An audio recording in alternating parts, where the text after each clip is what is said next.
স্থাপনা কিন্তু করা হচ্ছে, বড় অবকাঠামো কিন্তু করা হচ্ছে নদীর তীর বাঁচাতে, কিন্তু আসলে অনেক জায়গাতে কাজ করছে না।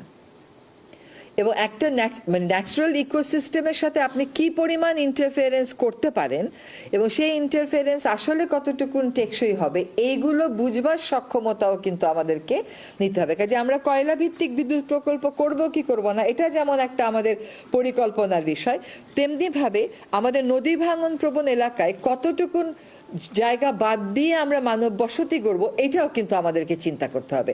এবং সেখানে স্থানীয় সরকারের সক্ষমতা বাড়ানো খুবই জরুরি। সারাক্ষণই দেখি নদীর পাড় ভাঙছে আর বাড়িঘর চলে যাচ্ছে। যে আপনাদের এখানে বসতে বসতেই একটা জায়গা থেকে আসলো যে গত বছর যারা গৃহহীন হয়েছে জলবায়ু পরিবর্তন ট্রাস্ট ফান্ড থেকে তাদেরকে কয়টা ঘর বানিয়ে দেওয়া যায় কিনা। কিন্তু কথা হচ্ছে এই তো নদী, এটা ভাঙন প্রবণ নদী, এর ঠিক পাশেই যখন বিল্ডিং গুলো বানানো হয় এটা কিন্তু ডেভেলপমেন্ট কোড দিয়ে কন্ট্রোল করতে হবে, কারণ কত বাসা ভাঙবে আর কত বাসা আপনি বানিয়ে দেবেন।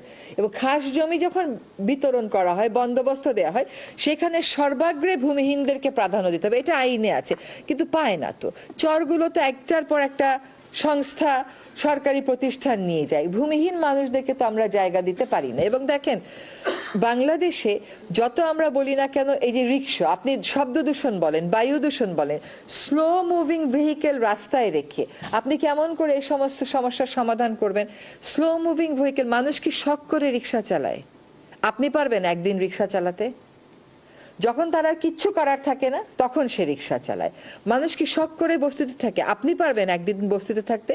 যখন তার আর কোনো উপায় থাকে না তখন সে এসে বস্তিতে থাকে।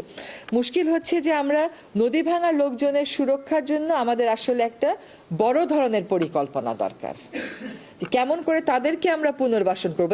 এইগুলি হবে জলবায়ু পরিবর্তন ট্রাস্ট ফান্ডের প্রধান কাজগুলোর মধ্যে অন্যতম। সেগুলো না করলে আপনি যত আরবানাইজেশন বলেন, যত রাজুক বলেন, কখনো তো সফল হবেন না। সো প্ল্যান খালি এইটা না যে আমি কয়লা ভিত্তিক বিদ্যুৎ প্রকল্প করব কি করব না, প্ল্যান এইটাও যে আমি আমার জলবায়ু ঝুঁকিতে থাকা মানুষগুলোকে কি করব, সেই এলাকাগুলোর ডেভেলপমেন্ট আমি কিভাবে কন্ট্রোল করব। এখন যতই আপনার নদী ভাঙে, মানে কিছু কিছু মানুষ এরকম বলে যে আমার ঘর এই পর্যন্ত 6 বার ভাঙছে। এখন আপনি চিন্তা করেন তো, তার মানে 6 বারই সে গিয়ে ঘর বানায় নদী ভাঙা প্রবণ এলাকাতে। সে